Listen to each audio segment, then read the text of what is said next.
This conversation will be recorded. Good morning, everyone. This is Yves Bonzon from Zurich. We will update you today on what we consider is a very stressful bottoming process for risk assets. And I will start with the conclusions of our last CIO call on October 29. As the Federal Reserve is attempted to bury the Federal Reserve put. We also highlighted contracting liquidity would lead to further volatility until the Fed finally blinks. For global equities, we expect the 2018 lows to be printed in the next few weeks. This is not 2000 nor 2008. This is a repricing of equities. Admittedly, we at the time expected that the 2018 lows would be definitely over and behind us by now, mid-December. So let's see what happened in the meantime. Some fact and figures. Since this last call on October 29, the S&P 500 is flat. The stock 600 in Europe is down 2.6%. China, one of the leading markets on the way down this year, is up 7.5%. And the Nasdaq Composite Index is down 1%. Interestingly enough, before this market correction started, at the end of the third quarter, the S&P was up 10% year to date. High yield US was up 2%, and US Treasuries were down 2%. As of today, all of these three main US asset classes are actually flat. So the returns have converged from plus 10, plus 2, minus 2, all three of them to zero. Earnings in America are on track for 27% growth this year. This means in a flat market, the market multiple, the price-earning ratio, has dropped by 22%, therefore increasing the S&P 500 earnings yield, the inverse of the price earnings, from 4.7 to 6%. Before I analyze the current situation, let me remind you what we understand the fundamental backgrounds we are operating into is. First of all, very important is the theme of the tail wagging the dog. By the tail wagging the dog, we mean that after 3 decades of rapid financialization, financial assets have grown in value from 2 to 6 times global GDP. In other words, the financial sphere has increased by a factor of 3 relative to the real economy. One of the consequences of this is that developed economies are far more sensitive nowadays to asset price changes than changes in interest rates. And the positive or negative impact from changes in wealth is nonlinear, i.e. small fluctuations in financial value have a contained impact on real activity, but past a certain point, the damage to real activity from falling asset prices accelerate exponentially. Emerging economies, meanwhile, are still more sensitive to interest rates, critically to US rates. What is the current situation? Well, first of all, there is by now evidence that no longer Europe and China are slowing, but as well the US economy. US housing activity, in particular, has been impacted by the rise of mortgage rates. Furthermore, semiconductor inventories have picked up, and maybe the collapse of the crypto bubbles is playing a role here, as it was one of the rapidly growing area of hardware technology. US consumption is the least volatile but most critical component of US GDP, i.e. it's hard to envisage the scenario of a US recession without consumption declining. Interestingly, and back to the point of the tail wagging the dog, US consumption is accounted for 52% by income, wages, 21% by government transfer, and 27% by wealth. In particular, large item durable goods are very highly correlated nowadays to wealth. The market action we've been confronted with since beginning of October has been unusual by historical standards. Remember, and we commented this on our CIO call of October 29, the equity market started this correction while other markets were hardly noticing or moving. So we've had equities leading credit. Credit finally started to move in the second half of November. And more recently, U.S. Treasury rates have come down. And I would like to emphasize here a first paradox in the current narrative from market comments. We were explained beginning of October that U.S. equities were going down because U.S. rates were going up. Now we are explained that U.S. equities are going down because U.S. rates are going down. The historical cross-asset transmission, in other words, whereby generally credit would lead equities, has been turned completely upside down. Furthermore, the recent flattening of the 2 to 5 year section of the U.S. yield curve has triggered further concern about a potential recession in the United States. As you know, liquidity is key. Liquidity is the main medium-term driver of financial assets valuation, yield or price earning, depending on how you look at it. You have noticed also recently, and that was certainly on the supportive side, that FOMC members, including the chairman of the Federal Reserve, have already changed the tone of their communication. And we can only emphasize the last thing they want is a market crisis forcing them to revive the famous Fed's put.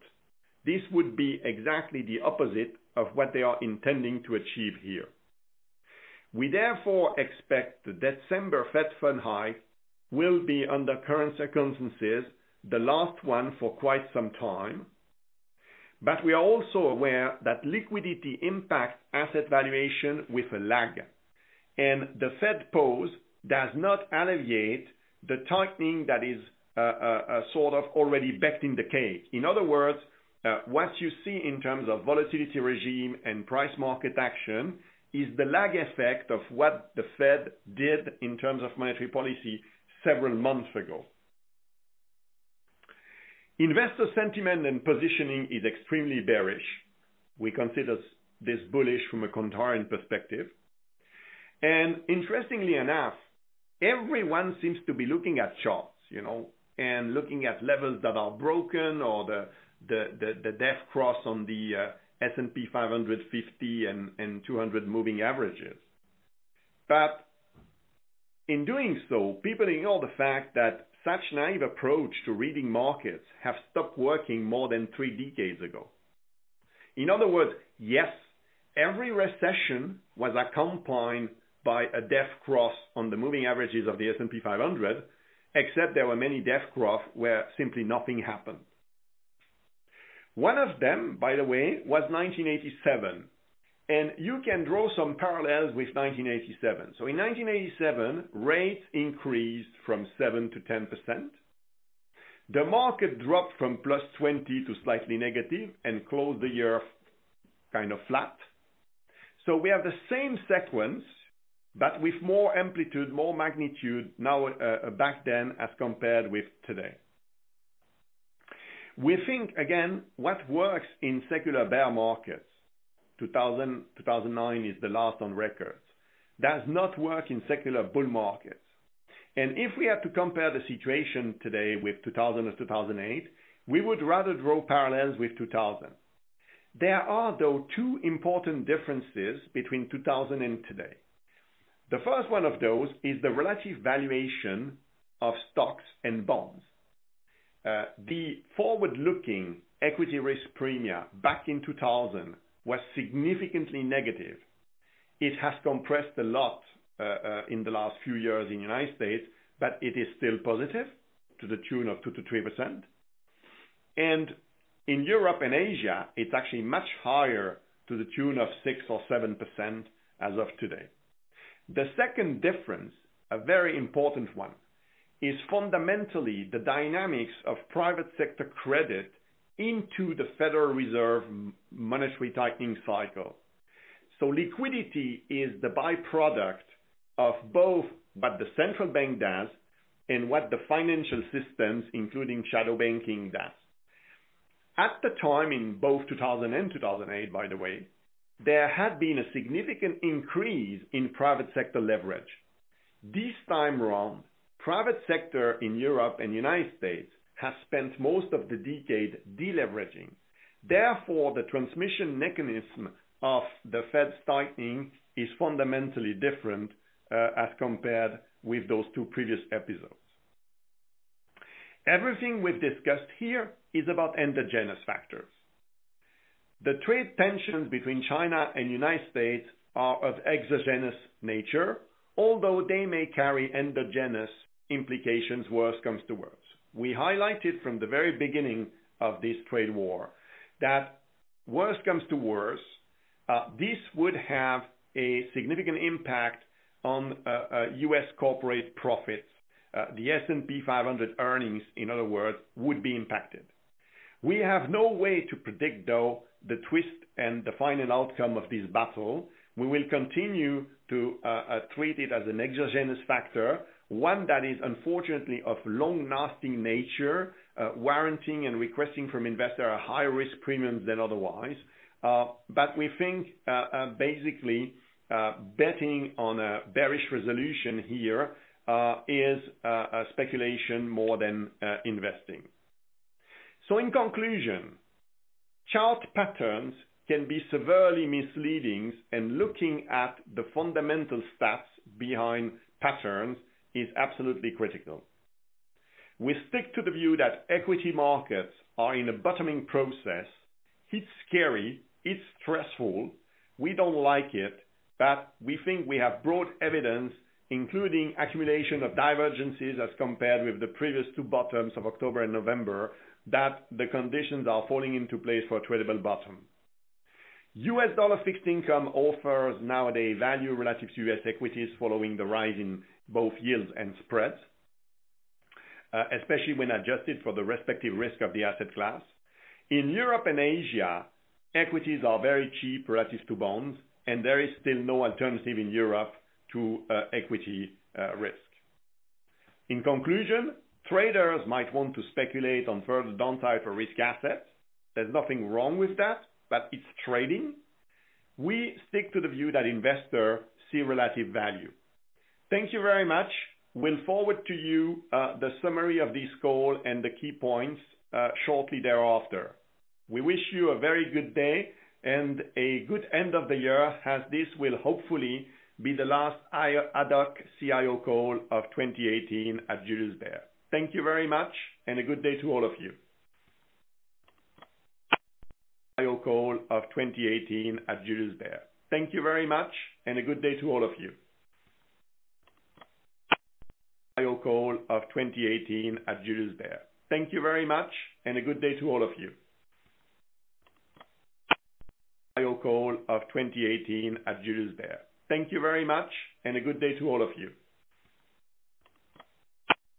CIO call of 2018 at Julius Baer. Thank you very much, and a good day to all of you. CIO call of 2018 at Julius Baer. Thank you very much, and a good day to all of you. CIO call of 2018 at Julius Baer.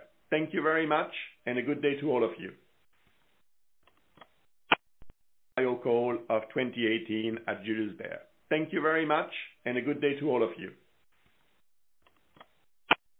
CIO call of 2018 at Julius Baer. Thank you very much, and a good day to all of you. CIO call of 2018 at Julius Baer. Thank you very much, and a good day to all of you.